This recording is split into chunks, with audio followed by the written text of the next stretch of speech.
In this course, you will learn to craft a clear and concise set of bullet points that really communicate value. Quantify your accomplishments, even if you think you don't have any, and turn an accountability into an achievement. First and foremost, you need to know your target.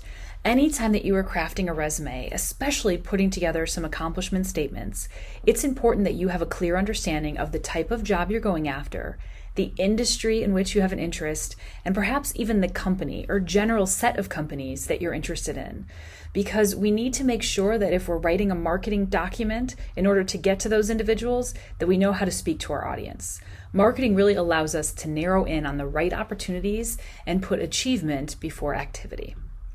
Then you need to know how to talk to your target. Accomplishments help to really address the scope of work that you are responsible for, to translate skill sets from one field to another, showcase unique value, and definitely help you to ace the open book test. And by the open book test, I mean the resume writing process where the potential employer knows that you've had an endless amount of time to perfect this singular document that represents your entire professional self. So talking to your target really helps them to understand that you've done your homework and you know how to create accomplishment statements that are going to speak to the role that you're looking for.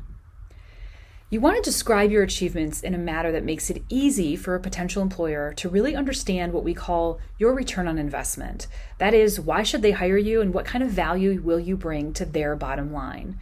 And one of the core ways that we do that is not by simply telling someone, but showing them. So we have to understand how you translate job duties, like those you see on the left-hand column, into more meaningful and certainly more valuable statements to a potential employer, like those represented on the right-hand side. Okay?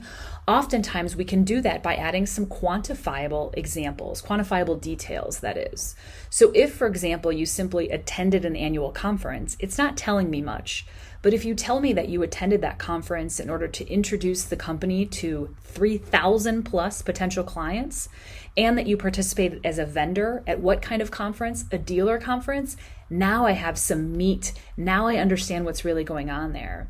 You didn't simply answer phones, you handled 20 plus customer inquiries on a daily basis, helping to maintain a 98% customer service rating.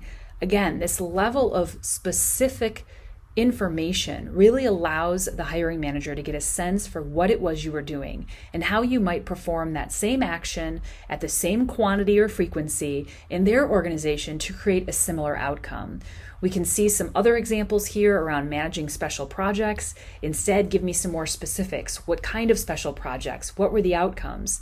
And someone who was responsible for timekeeping instead can tell me that they spearheaded scheduling for 18 full-time employees, and that led to entering data to up to 200 time cards on a monthly basis.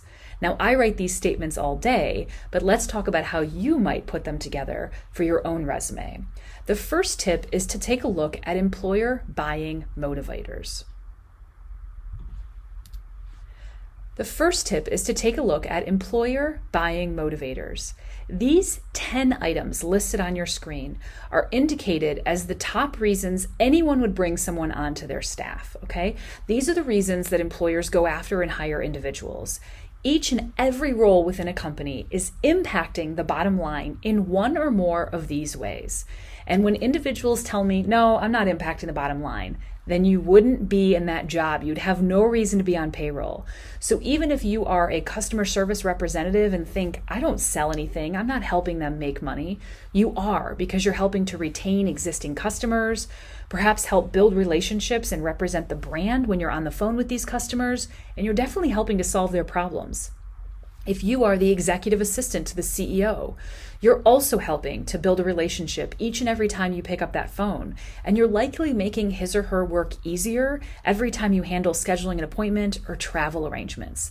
Each and every role, not just sales professionals, impact the bottom line of an organization in one or more of these ways. So narrowing in on the type of employer buying motivators that might be relevant to your target position can help you to craft some of your accomplishment statements. Let's take a look at examples. Here, if one of your buying motivators for the job you're going after relates to being able to attract new business or generate leads, you may simply say, as part of my role, I generated leads. But let's ask ourselves these 4 quantifier questions to get down to that detail. How much? Well, $50,000 worth of leads. How many? For 4 different lines of business. How long? Over a period of 5 years. And how often did you generate leads? Every single day. Adding these details turns a simple accountability statement of generating leads into an accomplishment statement of generate leads for 4 distinct lines of business, influencing 5-year contracts with projected sales in excess of $50,000. Now that's an impactful statement. Let's look at another. Your example may be around managing data. Well, let's ask the 4 questions. They don't always all apply, but most often some of them do. How much data did you manage? 750 rows. How many? Well, 6 different pages. How long? That one doesn't quite apply here, but how often? I had to do it every month. So this results to a accomplishment statement stating that you compile a 6-page monthly report analyzing 750 rows of key data points. Again, this is telling that hiring manager so much more than you simply manage data. I then, as that hiring manager or recruiter, know that if part of my job is that you produce a 7-page monthly report or that you look at 1,000 rows of data, that you're likely going to be able to take on that role given your success in this role with this scope. If, however, I only need a 1-page report and I'm looking at only 20 rows of data points, now I understand that you are well overqualified for a role and can definitely handle that certain capacity. So it's giving that scope is giving us a sense for whether or not you're able to quickly transition into a different position.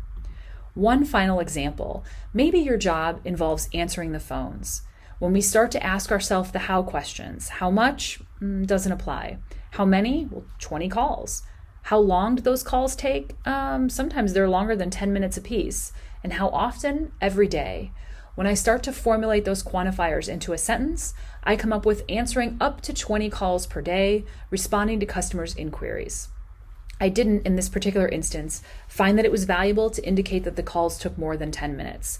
If, however, in the job description for the position I was applying for, they indicated that the amount of time that you spent with a customer was relevant given the high customer satisfaction or the in-depth complex aspect of these particular inquiries, then it might be relevant that I would include that. So it has everything to do with those initial target points. Again, your resume should be a snapshot of your greatest career achievements instead of just a laundry list of job responsibilities. You need to lead with results and stay ahead of the pack. Transform those accountabilities into achievements, and you're going to transform your application into interviews and then transform those interviews into offers. And we do so, again, by identifying some of those employer buying motivators and then identifying how it is we can quantify by asking ourselves the 4 questions. How much, how many, how long, and how often. Thank you so much for joining us. Visit our blog to access the Learning Library and more free downloads.